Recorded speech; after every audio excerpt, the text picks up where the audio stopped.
Hi guys, it's Richie. Richie Rides again. Riding in the fall. A little bit of wind. It's maybe 1 degree, 34 Fahrenheit, 1 degree Celsius with 0. So a little bit of snow. Seasons are changing, so the rides are becoming less infrequent because the weather's not so good.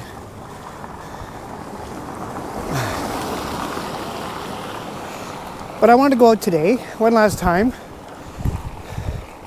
with this bike anyway.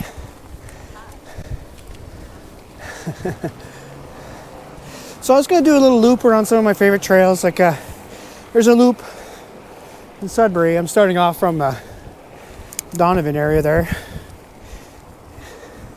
climbing up Burton. And yeah. So you can see Sudbury's like full of hills.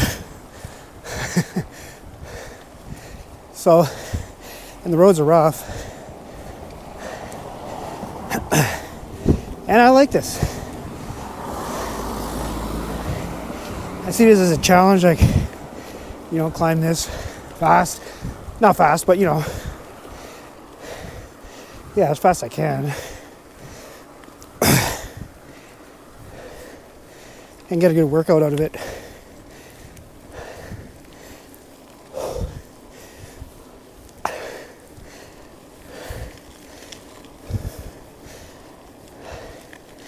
There. All right, that was about gear 5 or 6.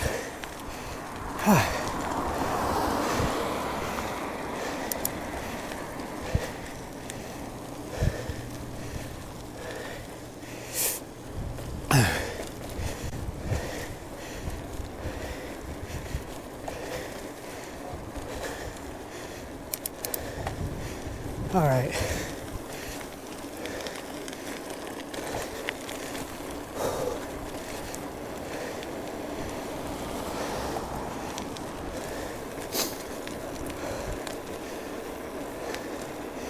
It is kind of chilly. I think I'll eventually warm up.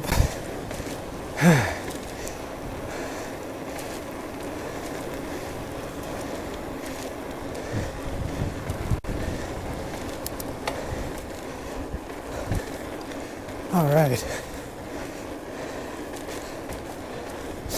So, I'm gonna catch my breath there.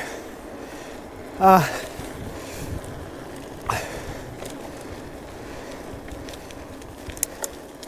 kind of also want to talk about my personal fitness journey. I don't talk much about myself sometimes. I don't know. I listen to other people talk about themselves a lot and it's annoying, so. But, I got this channel going on, I think it's 2nd year now.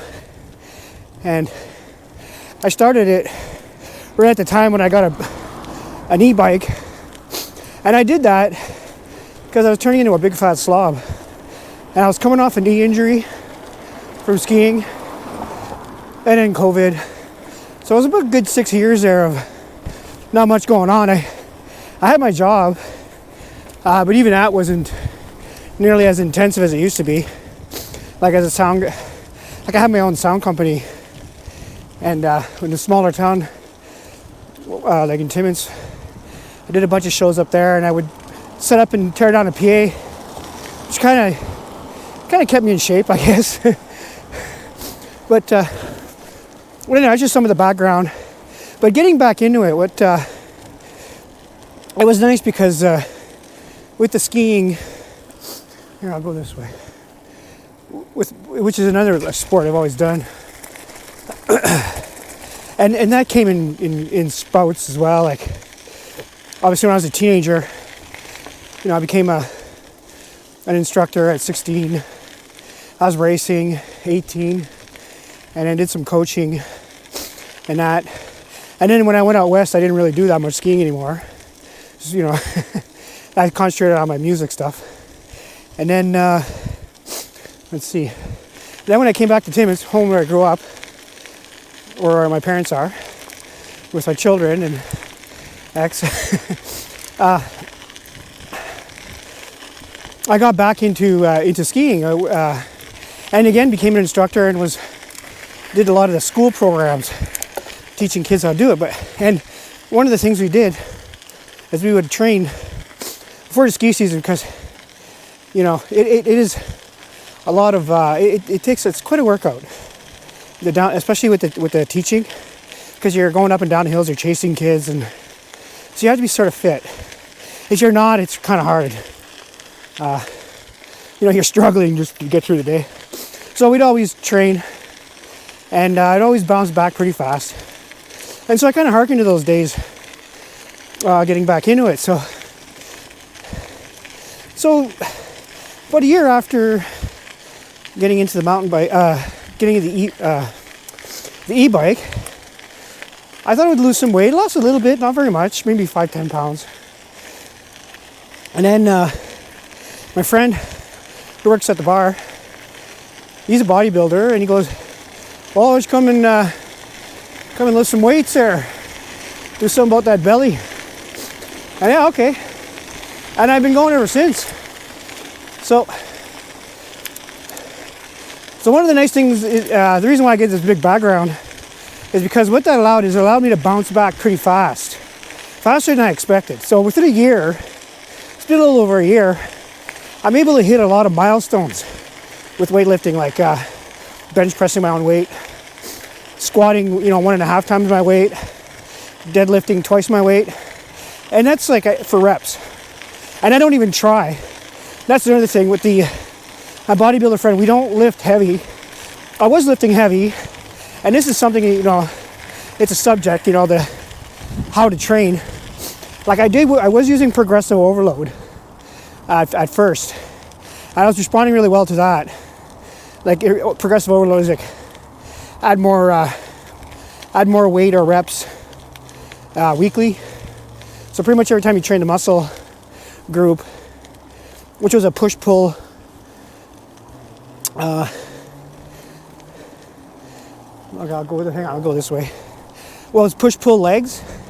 So that was one way of training, and progressive overload, which I was using an app called Fitbod, and I did really well with that. At the same time, I was doing what was called a bro split, which is much less intense. And with Pat, we just do single body parts once a week. And now I'm not doing the push-pull legs anymore. It's been about a month and a half or 2 months, and I'm just doing the bro thing, because I kind of like maxed out, like as far as like my ligaments and bones and joints. If I keep pushing, I'll eventually I just start doing damage to my tendons, especially my arms and shoulders. So I don't really need to go anymore. So let's say it took a year to get to the point where my strength is kind of where I'm happy with and I'm good with. Like in my legs, I climb, I kind of gas out before my legs burn, and that's because of the weight training. And that leads to the next part, is my cardio needs to catch up with the rest of me, very likely because of my asthma. Now, so this is another like a unique thing. Like with me, this not, if you got asthma, I don't know that it's the same thing is gonna, or anything like that, or this is not medical advice. This is kind of like, what do you call a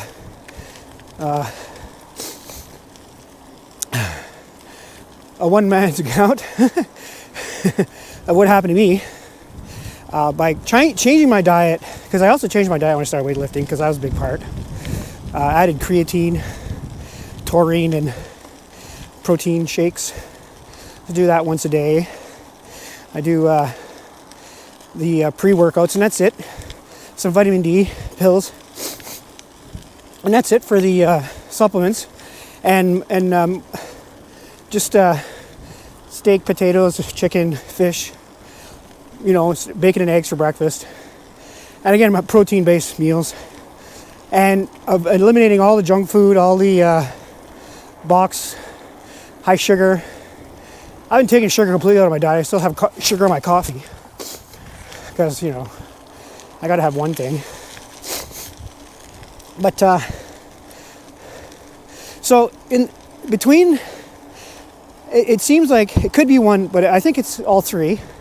Between the exercising and getting my cardio back up to the point where I can, go out of breath and then recover from that without like panting or having real trouble, like I just did. Like that's something that I hadn't been able to do for a long time because of my asthma. What would happen before, and if you look at some of my earlier videos, you'd see it. I'd start panting on my, coughing and kind of choking, and then I have to reach for my rescue inhaler. And I was doing a lot of the rescue inhaler, relying on it, and then I'd move to Advair when I came out, and Waxella, which is the same thing, which is steroid and type. And that helped a lot. But one of the side effects was a elevated heart rate. So just as I was starting to get feeling good and getting my newbie gains, just before I got the mountain bike here, man, my fingers are cold.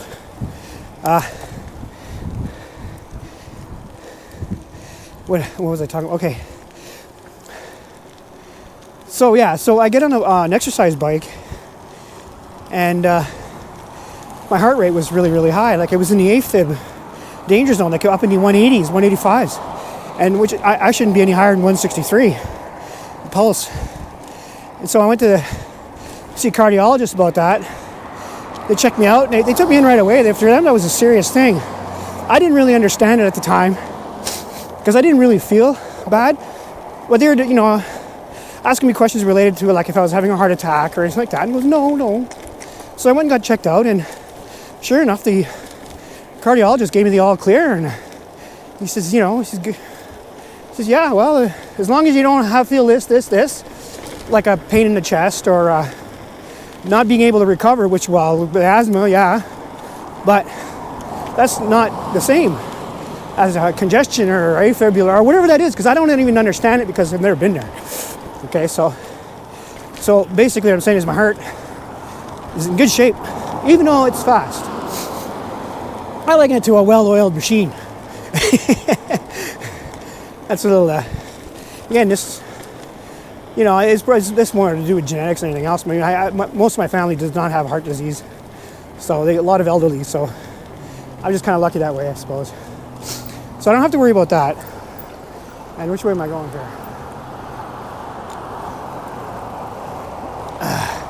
These lights are very confusing because they don't, unless you press the button, it doesn't give you a green, so you don't know where,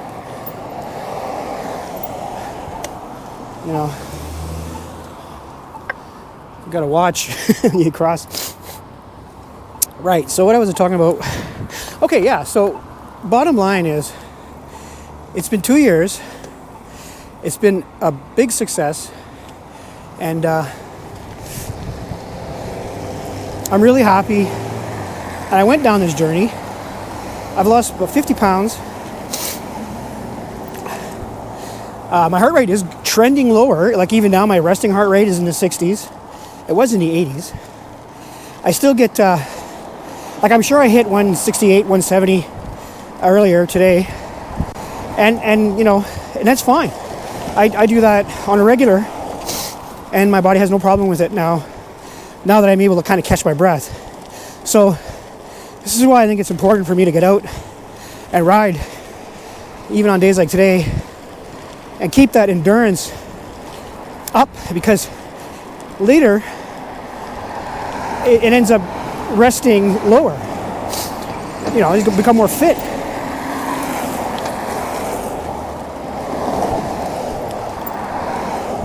Oh, coming through here.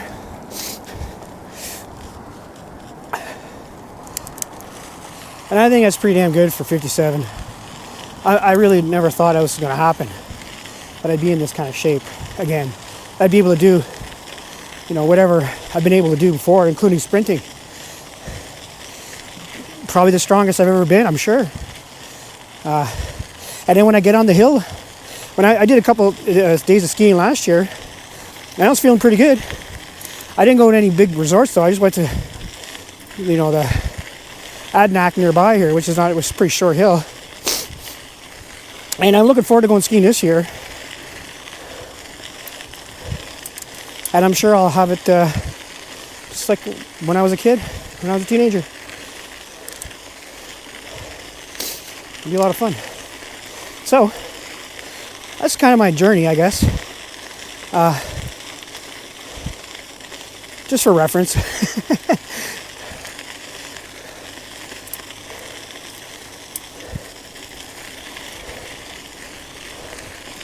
So, I could talk a little bit about weightlifting, which is kind of cool. Or, well,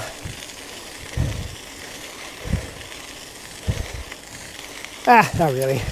Let's just enjoy the ride. If you want to ask questions, go ahead in the comments, or just sit back and enjoy. Looks like the beavers are at work there.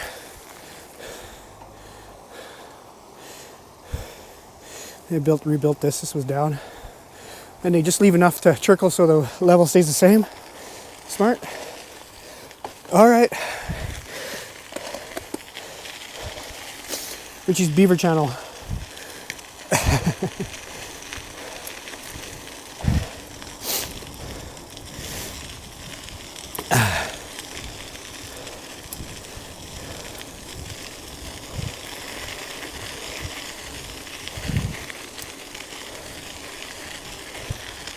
I think what I'll do is I'll go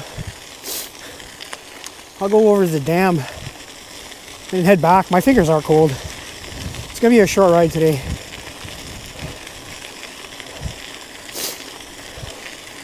Need to upgrade my my finger wear.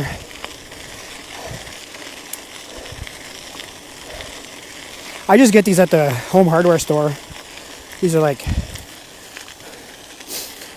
$8 or something like that, real cheap.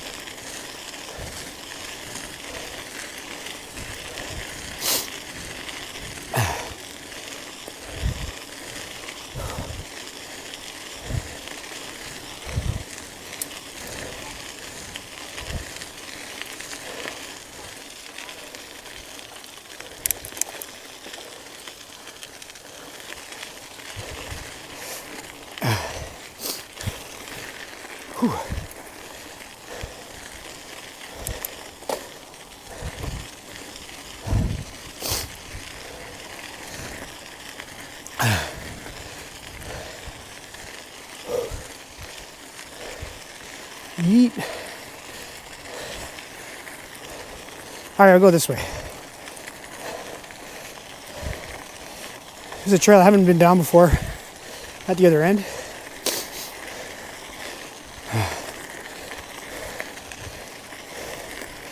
So this is a dam to prevent flooding in the Sudbury down the creek that the beavers are maintaining.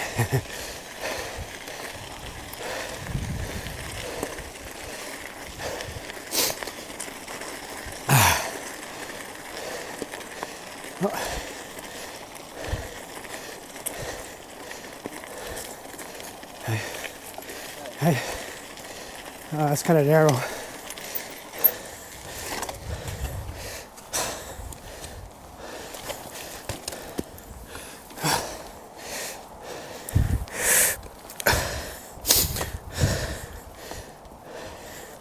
Yeah, just fit, but a little too tight.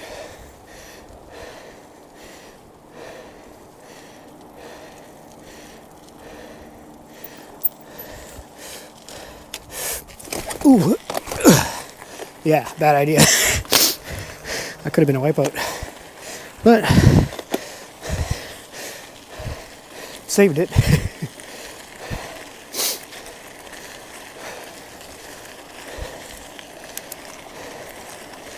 Okay.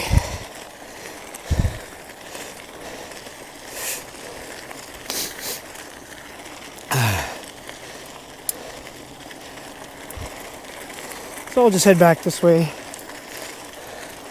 The wind will be at our backs. Looks like the sun's coming out.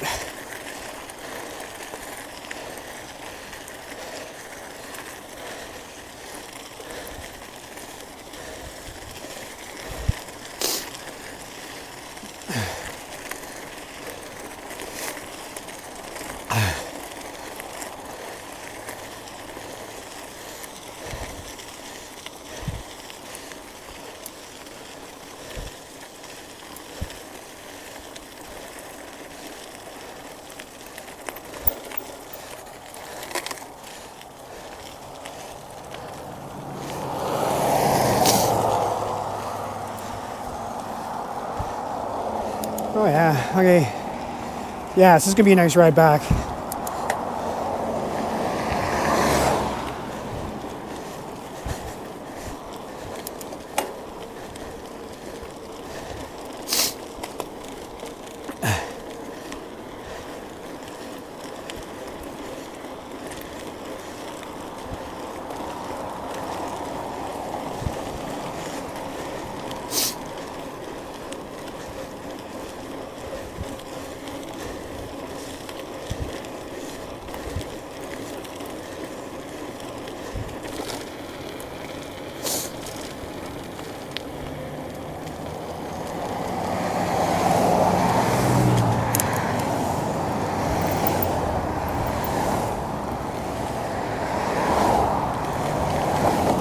Uh-oh.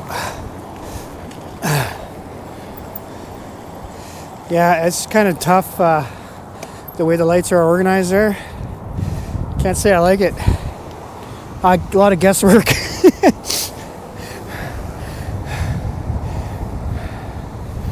Like, I don't know. I should at least put the little white man up automatically.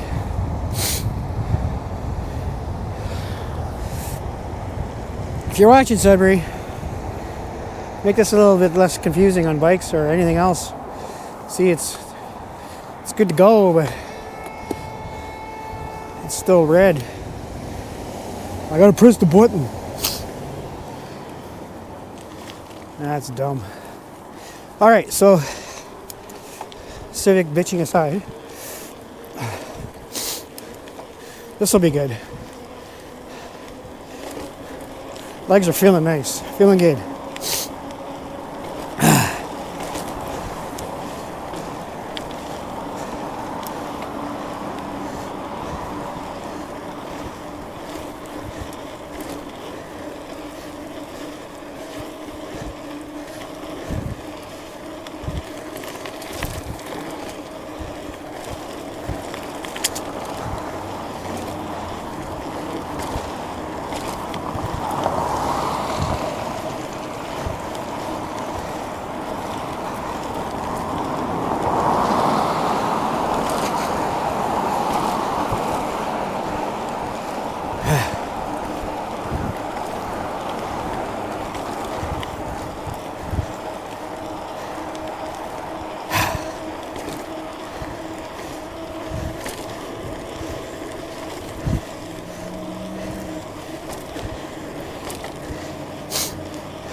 Okay. Is that person gonna jump in front of me? No.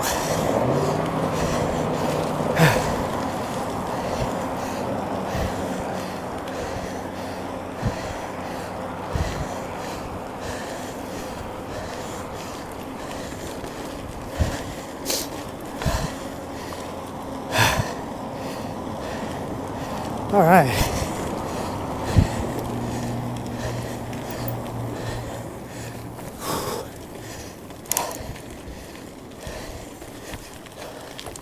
That was a nice run. All right, cool down a bit. Check my pulse later.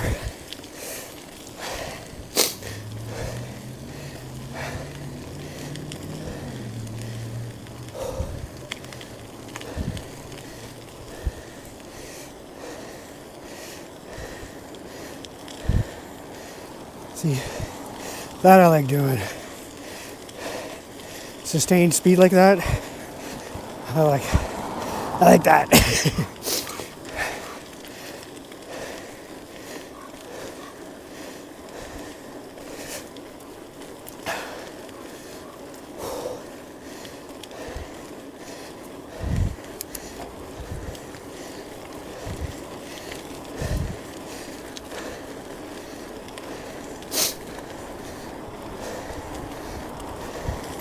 That's about the same speed as my e-bike too. That's about 30 kilometers an hour. 32 maybe more. Uh-oh. Turn. Go ahead. You got the right of way.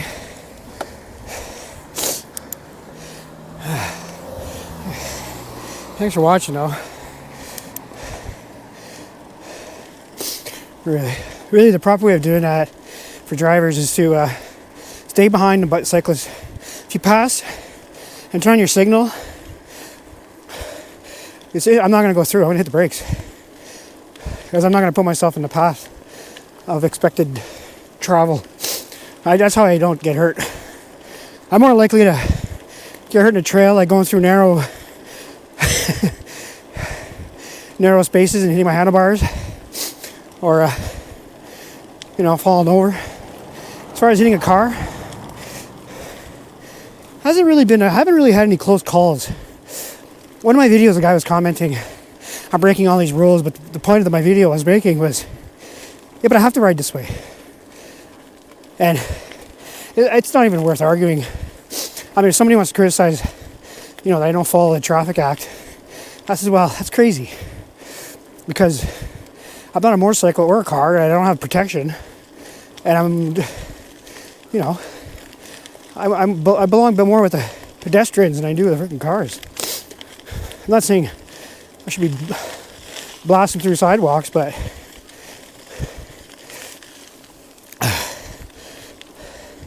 you kind of have to if there's no bike lane. And even, bike lanes are shared with sidewalks have time anyway.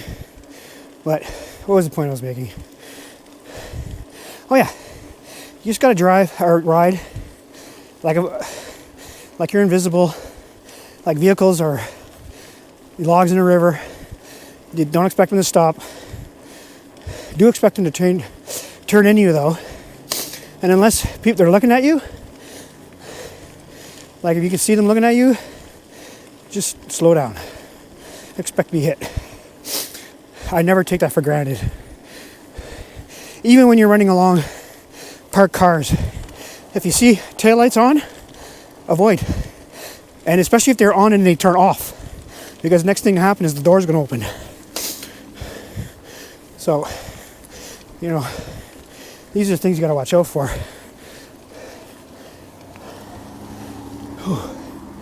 All right.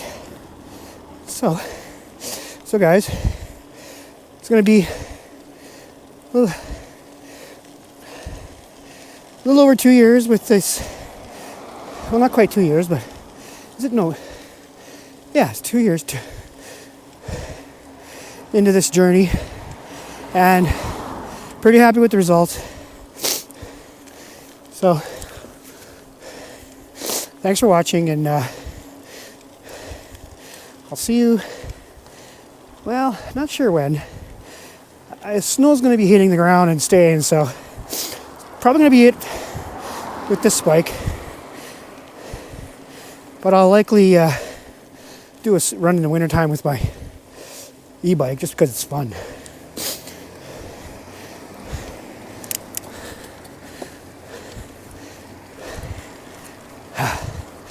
One more climb.